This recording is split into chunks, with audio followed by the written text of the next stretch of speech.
Verið velkomin í Hljómahöll, þar sem fullkomin aðstaða fyrir árshátíðir, veislur, ráðstefnur og viðburði af öllum stærðum og gerðum. Við þjónustum þinn viðburð frá A til Ö. Nánari upplýsingar á hljómahöll.is.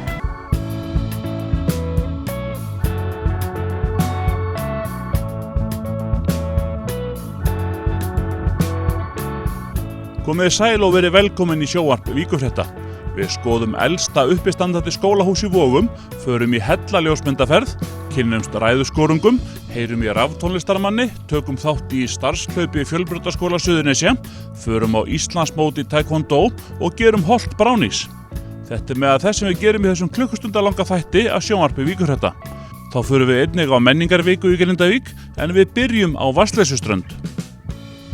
Minjafélag Sveitarfélagsins Voga var stofnað árið 2003. Markmið þess að viðhalda og varðveita minjar í sveitarfélaginu Vogum. Síðsumars árið 2004 fékk félagið Norðurkot á Vatnsleysuströnd að gjöf. Við hjá sjónvarpi Víkurfrétta skoðuðum Norðurkot á safnahelgi á Suðurnesjum.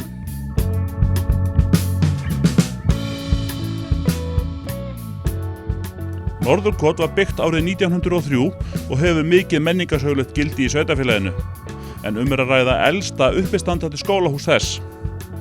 Norðurkot var farið að láta illa á sjá, enda hafði það ekki fengið viðhald hinn síðari ár. Húsið var flutt á fyrirhuga minjasvæði sveitarfélagsins að Kálfatjörn og hefur nú verið lokið við endurgerð þess utanhús. Leitast var við að það héldi sig næst upprunalegu útliti. Hugmyndin að Norðurkot verði nýtt til uppfræðslu á skólasögu sveitarfélagsins Voga og kennsluháttum fyrr á dögum, ásamt tilfallandi verkefnum tengdum störfum félagsins. Á safnahelgi á Suðurnesjum var húsið til sýnis ásamt ýmsum munum úr skólasögu Vogamanna. Helga Ragnarsdóttir á sæti í stjórn minjafélags sveitarfélagsins Voga. Byrjaðu að segja mér frá þessu húsi. Hvaða hús þetta? Þetta elsta uppistandandi skólahús í sveitarfélaginu Vogum og var að hruni komið hérna 2005, hérna bara hinum megin við túnið við Kálfatjörn, og 2006 var það flutt hingað á hlaðið á Kálfatjörn til þess að gera það upp. Og hverjir eru hugmyndirnar með þetta hús? Það að hafa í því skólasafn og gera merkilegri skólasögu sveitarfélagsins skil. Hún 144 ára gömul í ár. Og skólarnir hafa verið nokkuð víða hreppinn? Já, þegar þetta skólahús í notkun þá þetta svona nokkurs konar hjáleiga. Þá var aðalskólinn í hverfinu, eða Brunnastaðahverfi, og þessi skóli og annar skóli á Vatnsleysu voru hjáleiguskólar til þess að börnin þurfti ekki að ganga eins langt. Þá var fjöldi barna svo mikill á Vatnsleysu og hérna á Kálfatjarnarsvæðinu. Já, þú segir þetta hús stóð annar staðar en var svo flutt hingað. Segð mér aðeins frá minjafélaginu og svona þessari vinnu sem þið að vinna þar. Minjafélagið stofnað svona bara eiginlega í kringum þetta hús. Upphaflega. Þá var húsið bara að hruni komið, eins og ég sagði, þarna 2005 og félagið stofnað til þess að halda utanum bara viðgerð á húsinu og flutninginn og það allt saman. Og síðan hafa svona rekið á fyrir okkar önnur verkefni eins og hlaðan á hlaðinu hérna á Kálfatjörn og gamall bátur. Og við höfum safnað gömlum myndum og það svona ýmislegt sem að reka á fyrir okkar og eflist alltaf þegar að fólk sér að það verið að gera einhverja góða hluti, þá eflist starfið alltaf og fleiri verkefni koma. Þetta hlýtur að kosta ykkur peninga. Hvernig afliði fjár fyrir þetta allt saman? Já, peningar eru aðalmálið. Það erfitt að nálgast þá núna. En Húsafriðun ríkisins hefur styrkt þetta verkefni ásamt sveitarfélaginu og fyrirtækjum. Það eru svona aðalstyrktar aðilarnir okkar í þessu. Og þið að halda núna svona skólasýningu hérna í húsinu. Þið hafi verið með sýningar á aðvendunni, svona jólatengda sýningar. Svona eitthvað frekari not fyrir húsið? Já, bara námskeiðshald og taka á móti til dæmis bara skólabörnum. Kenna þeim og sýna þeim bara söguna, hvernig hún hefur verið. Gamla hluti, bækur og annað og útbúa kennsluefni sem við getum lagt fyrir krakka. Þá úr skólanum hérna, Stóruvogsskóla og jafnvel bara nágranna sveitarfélögum. Taekwondo-deild Keflavíkur sigursælasta deild landsins, en helgina var haldið Íslandsmót í ólympíuhluta íþróttarinnar sem bardagi. Keflavík skartaði góðu liði á heimavelli en mótið var haldið í íþróttahúsinu við Sunnubraut í Keflavík. Keflvíkingar vörðu titilinn og sigruðu liðakeppninni ásamt því að fá 11 einstaklings Íslandsmeistara. Keflvíkingar hafa haldið þessum titli óslitið síðan 2010 og hafa samtals náð 11 liðstitlum á Íslandsmótum í Taekwondo. Helgi Rafn Guðmundsson yfirþjálfari Keflavíkur en hann hafði nógu að snúast á Íslandsmótinu. Ef hann var ekki sjálfur að keppa, þá var hann öðrum keppendur Keflavíkur til stuðnings sem þjálfari. Við náðum þá að króa hann af eitt stundarkorn til að ræða Íslandsmótið og þá staðreynd að Taekwondo-deild Keflavíkur sú besta á landinu. Segðu mér frá þessu Íslandsmóti sem þið að halda hérna í Keflavík. Já, þetta Íslandsmóti í Taekwondo og það eru 2 Íslandsmóti haldið árlega þegar það eru svona 2 yfirgreinir í Taekwondo. Þetta er ólympíska greinir, það sem bardagi sem keppt í Ólympíuleikunum og við erum hérna með fulltrúa frá flestum félögunum og þetta eru margir af bestu taekwondo-mönnum landsins sem eru að keppa hérna í dag. Og haldið á heimavelli, haldið í Sunnubraut og ástæðan fyrir haldið hérna að því að verjandi Íslandsmeistarar sem eru í Keflavík, þeir eiga tilkall til þess að halda það Íslandsmót sem þeir eru að verja. Og það er einmitt staðan sem er í dag. Þannig að Keflavík er hér á heimavelli og við erum búin að standa okkur mjög vel og vonum bara það besta að okkur taki að ná í sigurinn í lok dags þegar tekið í sama stíginn. Hver er munurinn á þessum tveimur Taekwondo aðferðum eða keppnisgreinum? Já, helsti munurinn á því er að þetta er svokallaður bardagi. Þannig koma 2 einstaklingar inn á gólfið og með settu reglum berjast við hvern annan. Hinn greinin er þannig að þetta er sambærilegt því sem heitir kata í karate og kórsku eða kallað pumse og það er raun og veru þá komaður og framkvæma svona röð og runu af hreyfingum, bardagahreyfingum, höggum, spörkum, vörnum, skrefum og stöðum og eru metin út frá nákvæmni í tækninni. Þannig þá eru þeir raun og veru ekki að berjast við neitt. Þeir eru bara metin út frá því hversu fast þau kýla, hversu hátt þau sparka, jafnvægið sem þau hafa og svo framvegis. En hérna í þessari grein, sem er grein, sem ég sagði án, grein sem er Ólympíuleikunum, þá eru 2 einstaklingar sem eru að berjast við hvern annan.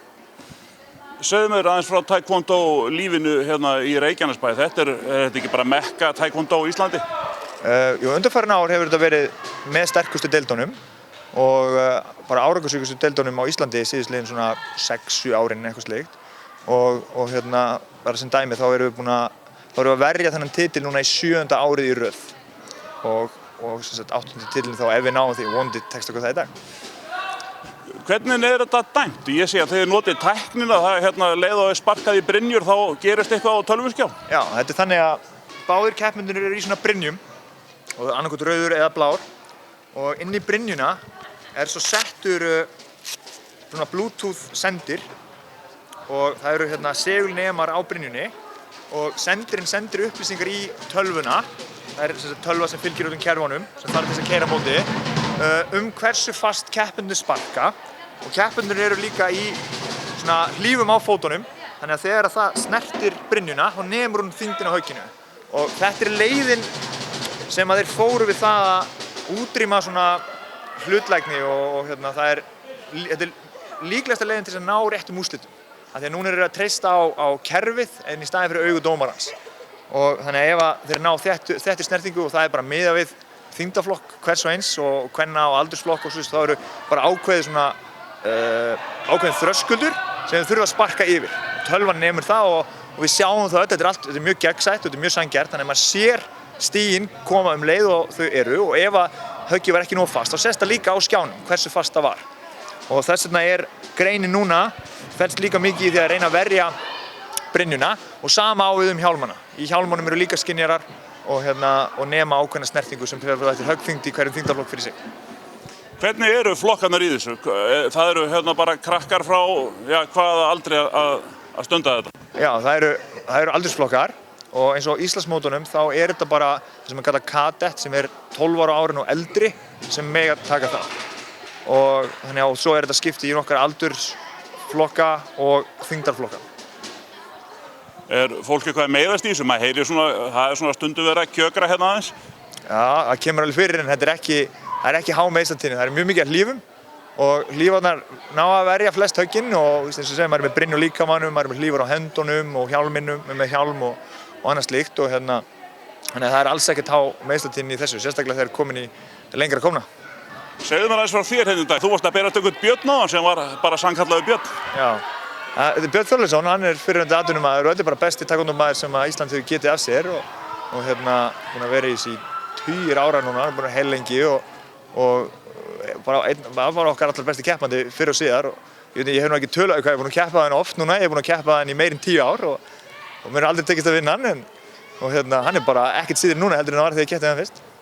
Svo ert þú bara varla komin úr keppni hann, þá ertu bara komin í þjálfaragallan og bara í næstu keppni. Er þetta lífið? Já, þetta er lífið.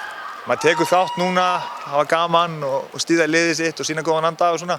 Og en aðalega þá vinnur maður í því að vera þjálfarinn og hjálpa liðinu að ná sínum árangri. Hversu stór er þessi íþrótt hérna í Keflavík? Hún er bara mjög stór. Svona í kringum 100 manns sem eru að æfa. Ætli sé ekki svona í kringum 200 manns, eða svona kannski 150-60 manns á Suðurnesjum sem eru að stunda íþróttina og hún er mjög dreift öll Suðurnesji. Og svona 100 manna kjarni kannski, 110 eitthvað slíkt sem er að æfa hérna í Keflavík. Hvaða krakkar eru þetta? Er þetta einhver kjarni sem er ekki að finna sig í boltaíþróttum? Það kemur fyrir, en það er bara allur gangur að því. Það er allur gangur að því hvernig það er. Þetta er náttúrulega, eðli samkvæmt er þetta öðruvísi íþrótt heldur en boltaíþróttirnar og þetta er náttúrulega einstaklingsgrein og þetta er bardaíþrótt og svona ákveðin ægi sem að, sumir kannski finnast þér ekki eða ægi og svona kannski svona persónu þróun sem þeir kannski sjá ekki einhvers staðar annars staðar og heillast af þessu. En það er bara allur gangur að því hverslis krakkar og fullorðið fólk sem að tekur þátt í þessari keppni. Og þið hafa verið mjög langt í þessari íþróttinni bænum, íþróttamaður Keflavíkur til dæmis nokkur ár í röð og annað slíkt? Já, íþróttamaður Keflavíkur, þetta er bara Reykjanesmaður. Nú hafa bara verið að ljúka kjörinu á íþróttamenn Sandgerðis fyrir árið í fyrra og það er taekwondo-maður og við höfum átt 4 íþróttamenn Sandgerðis og íþróttamenn Grindavíkur og þetta er bara svona undirstrikar bara hversu góðum árangur krakkarnir hafa náð. Ekki bara hérna heima, heldur líka sérstaklega erlendis. Við erum mjög duglega að sækja mót erlendis og bara á alþjóða mælikvarða þá erum við búin að standa okkur mjög vel. Hvernig gengur ykkur svo að safna fé fyrir utanferðum og öðru slíku? Já, þar kemur stuðningur samfélaginu og ótrúlega duggir foreldrar. Foreldrarnir eru mjög duglegir við að hjálpa krökkunum að safna í ferðirnar og við mætum bara ótrúlega mikilli jákvæðni í samfélaginu sem er bara frábært. Við mætum því að fólk tekur eftir okkur og fólk veit hvaða grein þetta er og flestir þekki einhvern sem er að æfa eða hefur æft og kann góða sögur af íþróttinni og þannig að það er bara mjög mikill velvilji fyrir því að hjálpa okkur að styrkja krakkana á mót erlendis.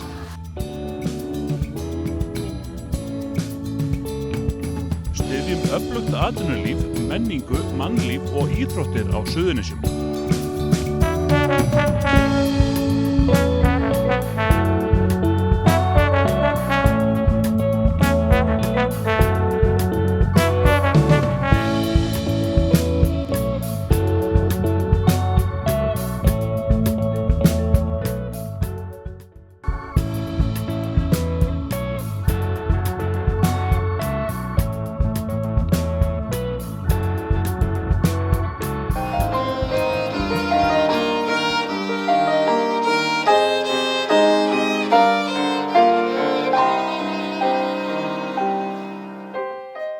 Algjör bylting hefur orðið á starfsemi tónlistarskólans í Grindavík eftir að nýtt og glæsilegt húsnæði var tekið í gagnið. Skólinn hefur svo vakið mikla athygli fyrir sérstaka eftirfylgni kennsluaðferðir sem aðrir skólar hafa svo nýtt sér í kjölfarið. Í skólanum eru 75 nemendur í einkanámi og starfa 10 kennarar við skólann.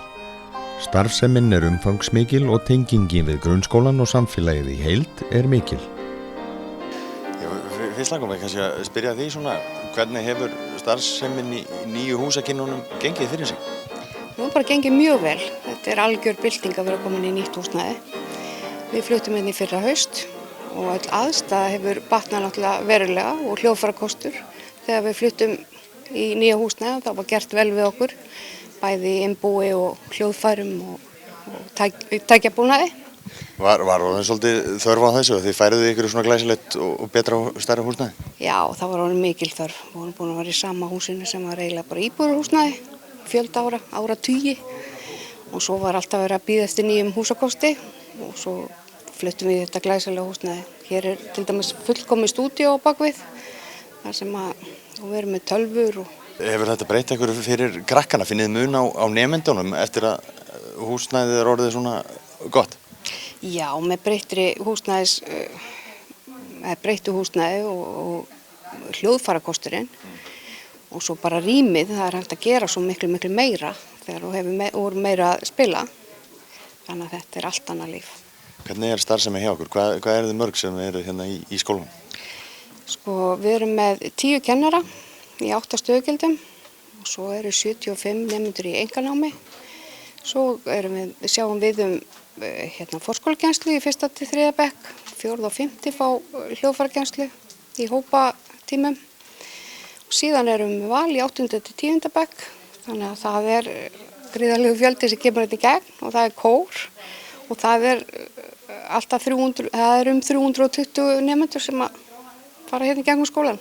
Og nú er þið búin að tengjast skólanum svolítið betur. Er þetta þá orðið meiri hluti af kennslunni svona og orðið tengdara skólan?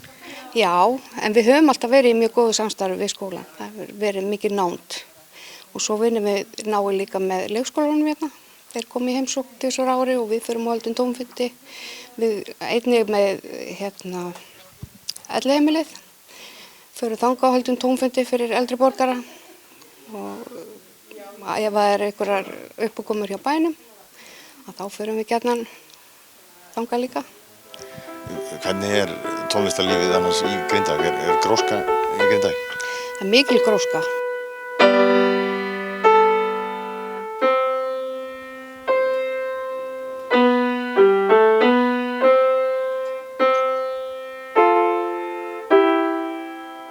Hvernig gengur að anna öllu þessum fjölda? Er ekki biðlistar fólk sem vil komast að? Jú, það er bara verulega langur biðlisti og mikil aðsókn í skólan.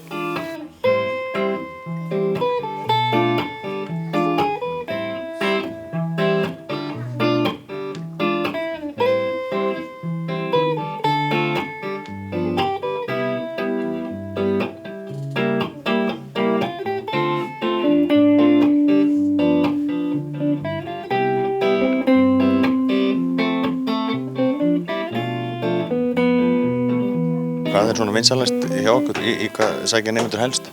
Vinsælast eru alltaf gítar og píanó. Söngur kemur gríðarlega sterkur inn. Við höfum verið líka með svona 2 ára nám, þar sem að nemendur geta komið og lært svona dægulega músík, lært hljóma, svona styttra nám. Það er svona nýjung hjá okkur. Er eitthvað sérstæða hérna hjá okkur? Já, við erum með að þróa kennsluaðferð sem við höfum verið að nota hér, sem við kallum eftirfylgni aðferð, þar sem við fylgjum nemandanum eftir í heimanámi. Og þessi aðferð er að því leytinu til sérstök að við tökum upp áhersluatriði úr tímunum og sendum það svo inn á ákveðið vefsvæði, þar sem að nemandi getur sótt leiðbeiningar kennarans þegar hann er að æfa sig heima.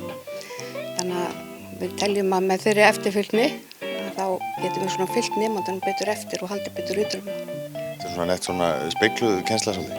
Já, hún er þróuð út frá henni. Þetta er ekki alveg spegluð kennsla, vegna svo í henni felst náttúrulega að námið fer fram heima og þau vinna úr því í tíma. En þarna koma þau alltaf í tíma en geta svo sótt efni heima til að æfa sig. Og þetta reynst vel, eru nemendur að taka vel í þetta? Já, þetta hefur reynst mjög vel og þetta teljum við hjálpa mjög. Og þau eru meira að fara að óska eftir því að það sé sett meira inn til þess að hafa stuðninginn. Það er ekki gott að hafa stuðning kennarans heima eða kennslustundin eða brot áhersluatriðinu og kennslustundinni heima.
árlega starfslaup Fjölbrautaskóla Suðurnesja fór fram í 21. sinn í síðustu viku, en þessi keppni fór fyrst fram árið 1994.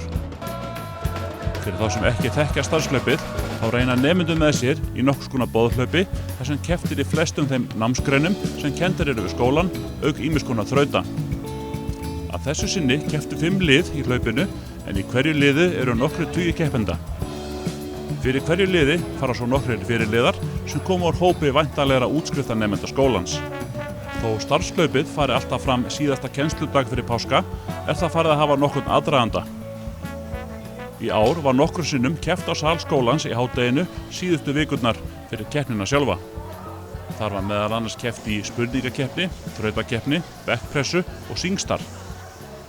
Liðin taka stigin síðan með sér í sjálft starfslaupið. Alltaf verða einhverja breytingar á milli ára, einhverja þrautir og greinar dett út og aðrar koma inn. Keppnin sjálf byrjaði í íþróttahúsinu þar sem keppt var í reiptogi, badminton, stulturhlaupi og fleiri greinum.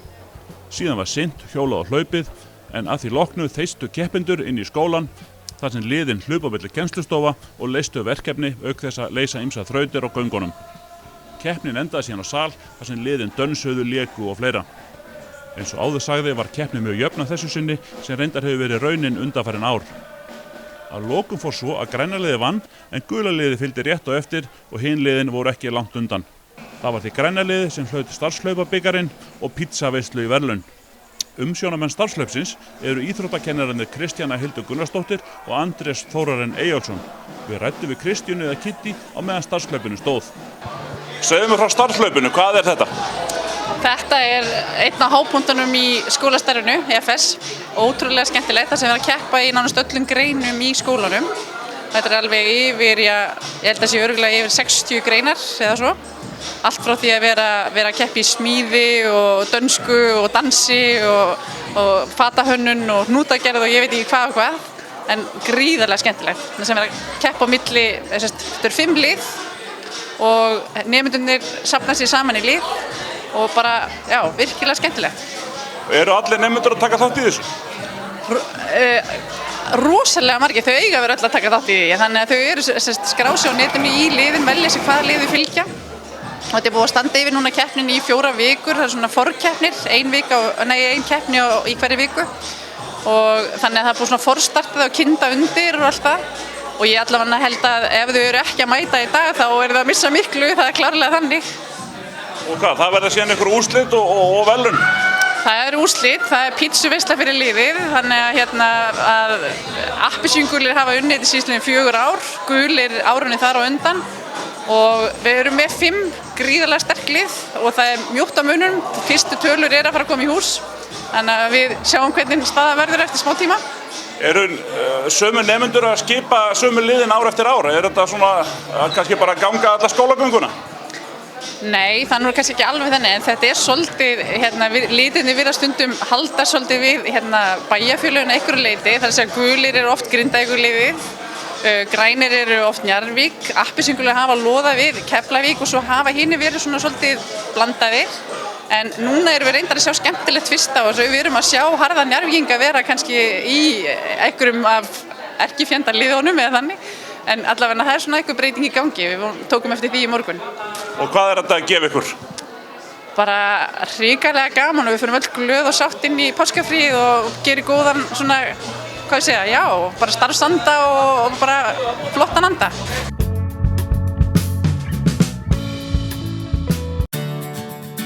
Bókaðu bílinn þinn á bílahótel og láttu degra við hana meðan hún ferðast. Bíllinn bíður þín svo tandurheill við heimkomu, beint fyrir utan. Bílahótel.is.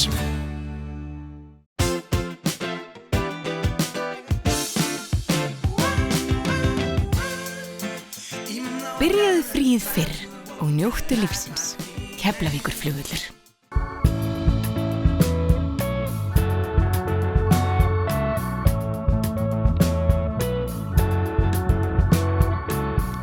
Grindvíkingurinn Björn Valur Pálsson hefur látið að sér kveða í raf- og hip-hop tónlistarsenunni á Íslandi. Hann mun eiga nokkur lög á næstu plötu MC Gauta sem er væntanlega innan skamms, auk þess sem hann hefur unnið talsvert með strákurum í Úlfi, en þar er einnig að fæðast nýtt efni. Mér langar bara að byrja að spyrja það kannski, hvernig byrjaði þú að fikta í þessu og búa til takta og raftónlist?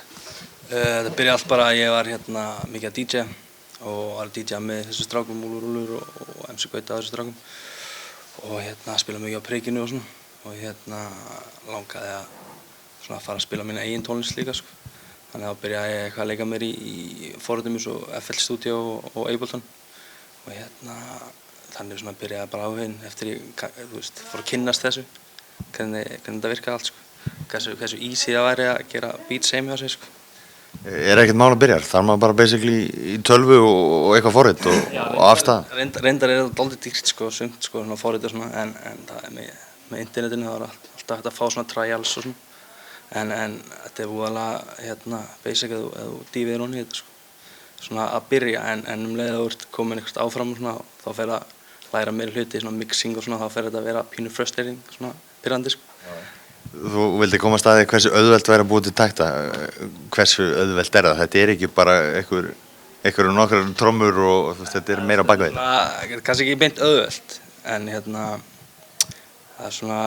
aðgengilegar í dag en það var með öllum þessum forritum og tólum og tækjum eins og þessu. Bara það verður miklu auðveldara að koma að staði þessu og gera eitthvað sko. Þetta bara, þú getur fundið svo mikið af upplýsingum á netinu, YouTube og svona, bara hvernig að gera það, þú getur bara farið á YouTube og skrifa how to make a hip-hop beat og bara þá sýna þér alveg grunninn og þannig getur komið þér áfram og svo fer það bara út í hversu mikið áhuga að vera á þessu og hvort þið langar að sounda vel og það var alltaf aðeins meiri vinna sko. Hvað er þetta að brasa núna? Þú ert með MC Gauta og Úlfið erum að fara að heyra ykkur af þinni tónlist? Já, vonandi, fljótlega. Ég allavega með verið með 2 lög eða 3 lög á plötunni hjá Gauta sem að koma út núna í næsta mánuði held ég, þetta næsta mánuði. Og svo erum við líka að vinna svona mixtape eða svoleiðis EP, ég svo kallast. Það er svona að reyna að vinna okkur nokkur lögum saman og reyna að gefa það út síðan fljótlega eftir plötuna. Og svo er ég eitthvað aðeins að vinna með nokkur vinum í einhverjum lögum sem vonandi kemur út tíma fljótlega. Þú feskur úr námi frá LA, hvað varstu að brasa þar? Það var bara þetta, að læra grunninn á þessu öllu, svona basic tónfræði og bara svona grunnurinn á music production, bara hjálpa manni að koma manni að stað sko, og það hjálpaði mér mjög mikið sko. Varstu í tónlistarskólanum hérna, eða hver svona þinn grunnur kannski í tónlist? Ég var í tónlistarskólanum hérna, ég var yngri, ég byrjaði á gítar og það endist ekki lengi, þolinmæðin var ekkert það mikil, en síðan æxlaðist það út í að byrja að æfa trommur og það fannst mér óslega gaman, var lengi í því sko og þá var svo flott að tónlistarskólinn var að bjóða upp svona samspil, þar sem þau fengu svona krakka úr skólanum sem voru eitthvað að leika sér á gítar og bassa og trommur og svona og fengu þá saman í svona bílskúrsband, þannig að við vorum alltaf að taka ykkur bubbalög og okkar og það hjálpaði manni aðeins að byrja að spila með öðrum og þannig það æxlaðist bara út í að ég byrjaði að spila ykkur hljómsveitum og svona og síðan svona bara eldri fór að kíkja á okkur klúbba og eitthvað, þá fór maður að kynnast þessari raftónlist og þessari bassatónlist, hip-hop og það fór áhuginn bara þangað sko. Hitt samt góður grunnur að vera búinn að læra þessa venjulegu tónlist svona? Já, klárlega sko, ég meina þannig, þú veist, það hjálpaði mér mjög mikið að vera að hafa kunnað trommur á þér sko, bara svona basic taktinum sko, að vera með hennar rytma, það svona hjálpaði mér mjög mikið í þessu sko. Núna kannski þeir sem að hugsa sér einhver hip-hop prodúser, þú veist, Kanye West og Pharrell og einhverju kallar, þú veist, þarf maður ekki að vera svolítið góður og fær tónlistarmaður til að verða, það er ekki hver sem verður eitthvað svona? Jú, sko eins og sjálfur þá kann ég eins og ekkert á píanó og ég kann mjög fá að hljóma og svona, en bara með tæknin í dag þá er svo margt hægt að gera sko. Það er svo mikið að hjálpa tækjum og bara, þú veist, það má allt, þú getur gert hvað sem þú vilt, eins og Kanye West, ég held að hann sé ekkert eitthvað besti tónlistarmaður en hann bara samplaði, tók bara tónlist sem hann var inspirað af, choppaði hann upp, bjóti sitt eigi úr því, skilur, og það eru svo margir sem að gera það í dag, sem eru að gera, þú veist, #1 hits sem í útvarpinu, það er kannski bara eitthvað 17 ára gutti í Bandaríkjunum sem fann eitthvað cool hljóð og setti það inn í einmitt svona Ableton og bætti einhverju trommum yfir og fekk eitthvað rappari pikkað upp og núna það bara að fá nógu pening og voru mjög vinsæll. Þú veist, það mætti segja að þú veist, eins og hiphopið og raftónlistin þá ertu bara að púsla kannski alls konar hlutum saman og ef þú finnur eitthvað rétta blöndu þá það bara hversu góður ertu kannski í því að búa til góða blöndu. Það bara svona að þekkja tónlist, vita hvað vinsælt, vita hvað virkar. Svona, já, segja það. Annars alltaf rosalega gott að kunna alla tónfræði og kunna á gítar og svona, það alveg algjör plús sko. Og eins og eru mjög margir sem einmitt svona trommarar og kannski píanóleikarar sem hafa aldrei verið að gera neitt, þeir eru mjög margir farið út í það að prodúsa eftir að taktin var orðin svona góð sko, öll þessi forrit voru orðin svo svona aðgengilega. Hvað finnst þér svona það sem er búin að hrærast svolítið í þessari tónlist? Finnst þér vera lítið svona nett niður á raftónlist og hiphop? Ég veit ekki, það er bara gamla fólki sko. Það er sem bara svona einhverjum kommentarkerfunum, þetta er ekki tónlist eða eitthvað. Ég veit ekki, ég hef ekkert voða lítið verið að pæla í því sko. Ég hef bara verið að hugsa það sem ég finnst cool og hvað ég fíla sko. Ég hef ekkert að hlusta á hvað þeir segja sko. Nú er þetta búið að vera til síðan kringum 1980 og þetta er vinsælasta tónlist í heiminum eða raf, poptónlist, hiphop-tónlist. Þú veist, það bara ennþá, gamla fólki ekki ennþá búin að kveikja á þessu? Það getur verið, en þeir eru svona hægt og rólega að þú veist, kveikja á þessu oft eftir tónleika, eftir að vera að spila með Úlfur og svona, það er oft sem svona eldra fólk að koma upp að þeim og segja, þú veist, ég hef aldrei fílað þetta en þetta var ógeðslega flott. Eitthvað svona, og það er hægt og rólega til að koma. Sígast inn. Já, sígast inn. Líklega hefur enginn ljósmyndað náttúru Reykjanesskagans jafn mikið og náttúruljósmyndarinn Ellert Gretarsson. Hann hefur ekki látið duga að ljósmynda þær náttúruperlur sem eru sýnilegar á yfirborði jarðskorpunnar því á undanförnum árum hefur hann einnig ljósmyndað á náttúru sem flestum er hulin undir yfirborði hraunflákana. Það vita ekki allir að fjöldan allan af hraunrásarhellum er að finna á Reykjanesskaganum og hefur Ellert ljósmyndað á marga. Hellaljósmyndun getur verið afar krefjandi við erfiðar aðstæður og reynir mikið bæði á mann og tæki. Við fáum að kynnast því hér á eftir.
Þegar þú vísir á þetta, það verður eins og kristall. Já, það stöðum það. Það er eins og í kala. Þessi fullar af vatni. Heyrðu, þetta er besta vatn sem þú færð. Er þetta ekki geggjað? Geðveikt. Alveg.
öflugt atvinnulíf, menningu, mannlíf og íþróttir á Suðurnesjum.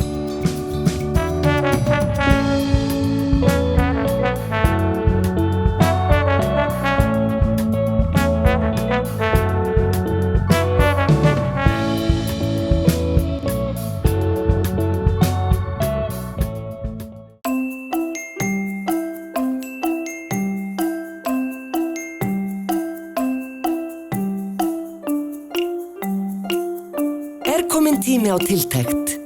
Frábæru Systema geymslubóksinn eru nú fáanleg í Netto. Skemmtilegt skipulag með snjöllum lausnum frá Systema.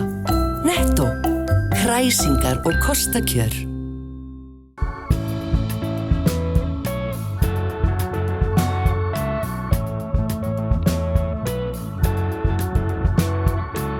Víkurfréttir tóku hús á Morfís-liði FS-inga og forvitnaðist þessa rúmlega 30 ára gömlu mælsku- og rökræðukeppni framhaldsskólan á Íslandi. Keppendur eru hér kynntir til sögunar og þjálfarinn Arnar Már Eyfells tekinn tali. Fundarstjóri, dómarar, andmælendur og góðir gestir.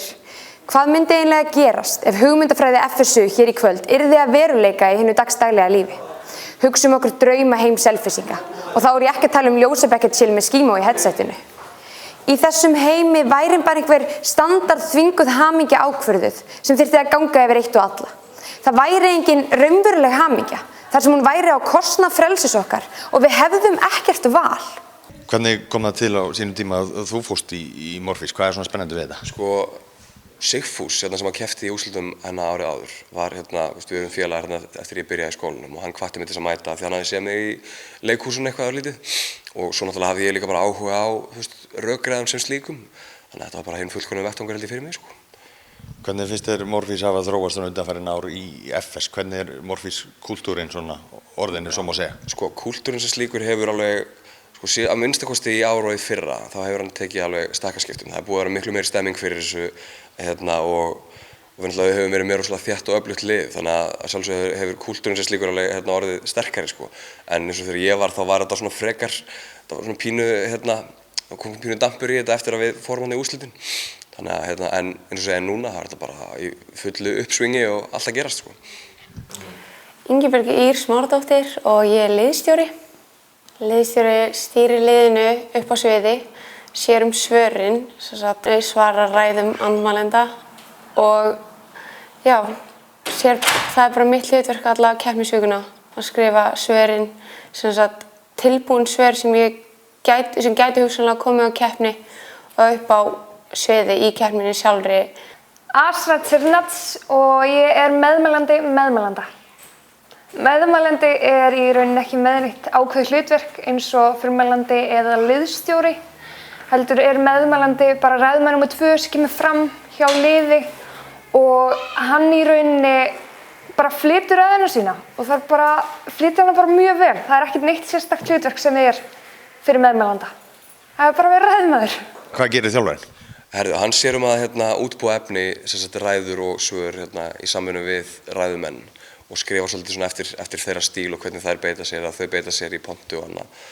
Og já, ég sef svona afreitt 10 tíma þessa keppnisvikur sem við erum að taka og já, það skilur svo oft í veikindum eins og núna, þannig að já.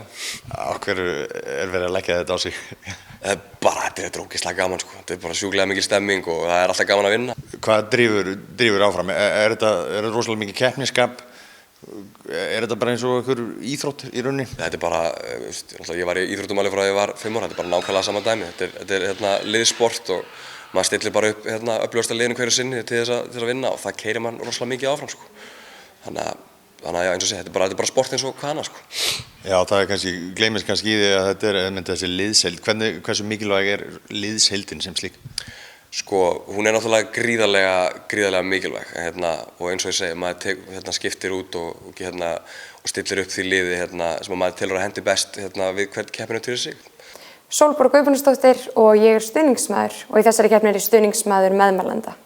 Stuðningsmaður er seinasti ræðumaður upp í pontu og þegar við mælum með þá er ég næst seinasti ræðumaður keppninar, þegar við mælum á móti er ég seinasti ræðumaður keppninar og mér finnst það eiginlega skemmtilega að fá að vera þegar við mælum á móti að fá að ljúka keppninni, það er eitthvað svona við stemming í því.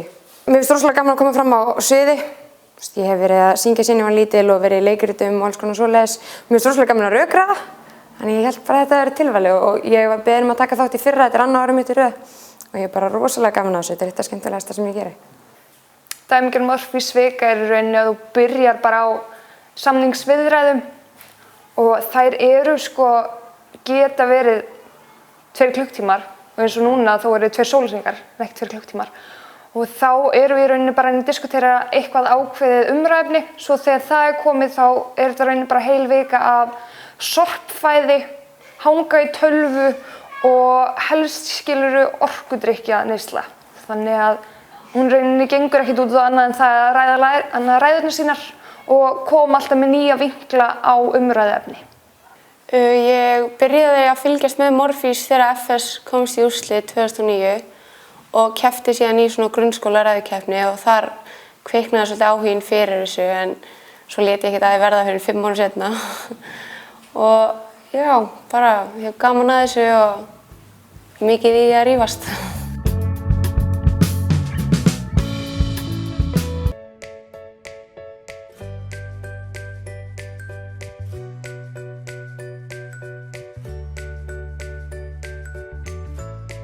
Komið sæl. Herðu, ég er náttúrulega svo mikið súkkulaðikona, þannig að mér langar til þess að sýna ykkur hvernig ég geti gert hollar, mjög einfaldar súkkulaði brownies. Og ég er líka rosalega mikið fyrir að hafa hlutina, eins og ég segi, súper svona fljótlega og einfalda, þannig að það eru mjög fá innihaldsefni og þetta brownies er bara gert á 0-1. Þannig að ég ætla bara að sýna ykkur hvernig við gerum þetta. Og uppistaðan í þessu eru medjól döðlur og það eru ferska döðlur og þær eru svolítið öðruvísi heldur en þessar þurrku því þær eru náttúrulega ofboðslega mjúkar og mér finnst það mikið skemmtilegri í bakstur heldur en að nota þessar þurrku. Og döðlur eru náttúrulega afskaplega holl fæða, þær eru náttúrulega innihalda járn og þær eru einstaklega trefjaríkar, þannig eru mjög góða fyrir meltinguna. Svo gefa okkur náttúrulega líka náttúrulega sætu, þannig við fáum smá svona orku yfir daginn. Þannig að þetta má vera desert, þetta má líka vera bara millibiti. Þannig að við ætlum að setja döðlur í matvinnsluvéla og við ætlum að setja valhnetur. Við erum með 1 poka af valhnetum og það er svona eins og 1 bolli cirka. Og þið megið ef þið viljið, þá megið þið setja halvan bolla valhnetum og halvan haframjöli ef ykkur finnst það skemmtilegri svona samsetning. En eins og ég segi, ég vil oft hafa þetta bara svolítið einfalt.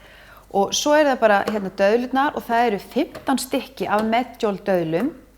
Ef þær eru ekki til í búðinni þá megið þið líka nota aðrar eins og þurrkar, þá verðið þið bara að leggja þær aðeins í heitt vatn í smá tíma.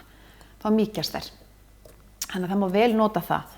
Svo ætlum við að nota hrákakó, lífrænt kakóduft og það er búið að vinna kakó yfirleitt töluvert, venjulegt kakó, þannig að ég kýs að nota alltaf bara hrákakó. Ég er bara með hærri andófsnargildi í kakóbauninni og eins og við öll vitum orðið í dag þá er náttúrulega kakó bara meinhollt fyrir okkur og við ætlum að nota, þó það er líka eins ljósara og það er einhvern veginn mýkra, það er ekki alveg eins rangt. Þannig að ég er rosa hrifin af þessari tegund og nota hana frekar mikið þegar mér finnst súkkulaðið svakalega gott. Og við ætlum að nota svona 2 til 3 matskeiðar af kakódufti. Það fer eftir hvað þið eru mikið fyrir súkkulaði. Ég ætla náttúrulega að nota 3. Og það er náttúrulega búið að rannsaka líka kakóbaunina alveg heilmikið og hún hefur alveg ótrúlega góð áhrif á heilsun okkar. Þannig að við ætlum að fáum örugglega alveg rosalega gott kakóbragð þessu. Svo setjum við smá vanílu. Mér finnst einhvern veginn alltaf gott að setja vanílu í allt og ég ætla að setja alveg svona góða teskeið af vanílu. Pínlítið meira.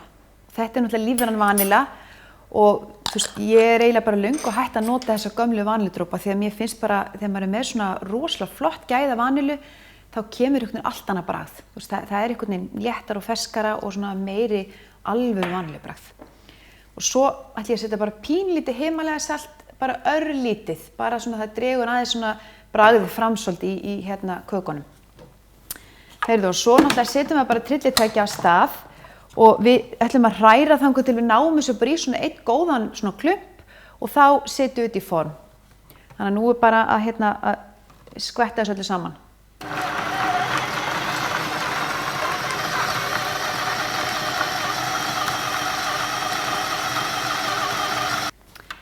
Jæja, þá þetta klárt. Þá lítur þetta bara svona út. Þá þetta bara svona risastór svona klumpur sem þannig að það allt búið að blandast saman. Og við skellum þessu bara hérna onni og reynum svolítið að ná restina af deginu. Og nú þessu bara þú veist, mér finnst bara best að fara með hendurnar í þetta. Þannig að við erum í rauninni bara að fara að þjappa þessu svolítið saman. Og ég bara með svona lítið brownies, svona sílikonform og það mjög gott að setja í grunninn smá bökunarpappír. Það bara svona auðvitað þægilega að losa kökuna úr og eftir. Þannig að það oft gott að nota bara hendurnar í þetta og svo getur maður aðeins svona, ef maður vill í lokin, nota spaðan til þess að gera þetta svona fallegra. Þið bara þjappið þessu vel út í öll hornin. Svona. Svo ætlum ég bara örlítið bara aðeins að svona, það skemmtilega að hafa þetta svona smartara aðeins að slétta úr þessu. Ég ætla aðeins að skreyta þetta, bara svona til þess að gera þetta pínu huggulegra og ég bara búin að saxa smá valnötur og ætla bara svona aðeins að dreifa þeim ofan á. Og þið með setja, þú veist, þið getið skreytt þetta með kókoslögum eða hampfræjum eða bara hverju sem þið viljið. Sumir myndu kannski bræða súkkulaði á þetta, það má líka.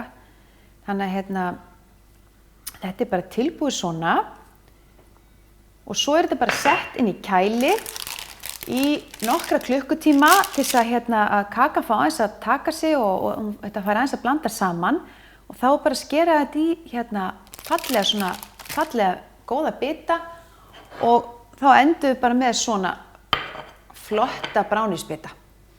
En þetta ótrúlega góð og einföld kaka, þannig ég hvet ykkur alveg til þess að prófa hana. Og ef þið viljið þá getið þið sett eins og segi, ykkur krydd eða eitthvað í hana meira, eða viljið hafa þetta svona poppa þessu bragð í henni, en hún ótrúlega góð svona eins og hún svona einföld. Þannig að bara verið ykkur góðu og njótið.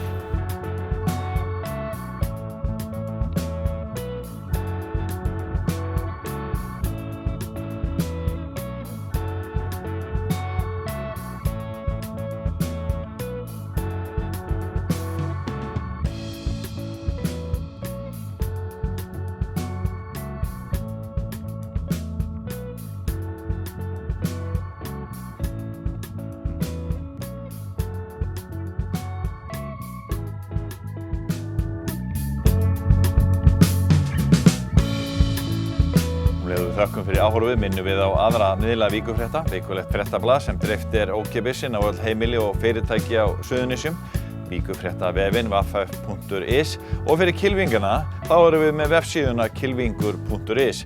Þar að finna golffréttir alla daga ársins. Eldri þætti sjónvarps Víkurfrétta og stök innslög má sjá í háskerp á vef Víkurfrétta og einnig á YouTube undir sjónvarp Víkurfrétta. Við minnum ykkur svo á að koma á ábendingum áhugavert efni í þáttinn með því að hafa samband við Víkurfréttir á póstfangið vaff hjá vaff.is. Takk fyrir okkur, verið sæl. Endilega syngja með. Tonight I'm gonna